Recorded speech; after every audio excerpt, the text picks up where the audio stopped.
நம்ம ரெகுலரா யூஸ் பண்ற கம்ப்யூட்டர் அண்ட் லேப்டாப்ல எவ்வளோ ட்ரிக்ஸ் அண்ட் ஷார்ட்கட்ஸ் இருக்குங்கிறது உங்களுக்கு தெரியுமா? உங்களுக்கு தெரியுமான்னு முதல்ல சொல்லுங்க.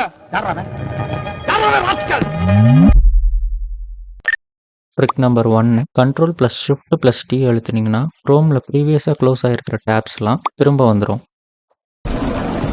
திரும்ப வரமாட்டேன் தானடா ஆட்டம் போட்டீங்க. வந்துட்டேன்டா. அடுத்தது டைப் பண்ணிட்டு இருக்கும்போது சடனா எமோஜி அனுப்பணும்னு நினைச்சீங்கன்னா Windows+Dot அழுத்துங்க, உடனே எமோஜி ஆப்ஷன்ஸ் வந்துடும்.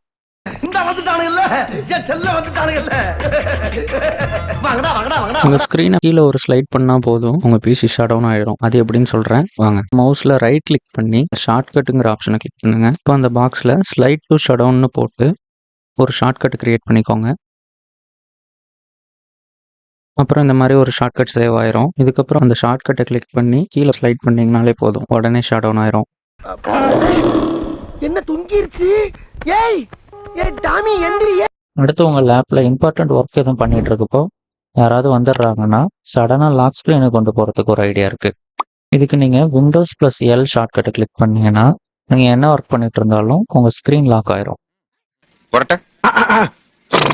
Final and most important trick, உங்க குரோம் ப்ரௌசரோட பேக்ரவுண்டை இமேஜ் இல்ல ஜிப் ஃபார்மேட்ல சேஞ்ச் பண்றது எப்படின்னு சொல்றேன்.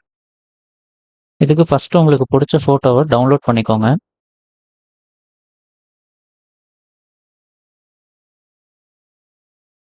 அப்புறம் குரோம் ஓப்பன் பண்ணி ரைட் கார்னர்ல கீழே இருக்கிற அந்த பென்சில் பட்டனை கிளிக் பண்ணுங்க. சேஞ்ச் தீம் அப்லோட் அன் இமேஜை கிளிக் பண்ணி போட்டோவை செலக்ட் பண்ணீங்கன்னா பேக்ரவுண்ட்ல சேஞ்ச் ஆயிரும்.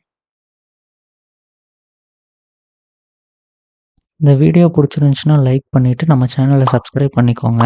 இன்காக்னிட்டோ டேப்ல அதிகமாக ஒர்க் பண்ணுற உங்கள் ஃப்ரெண்டுக்கு கண்டிப்பாக இந்த வீடியோ ஷேர் பண்ணிடுங்க.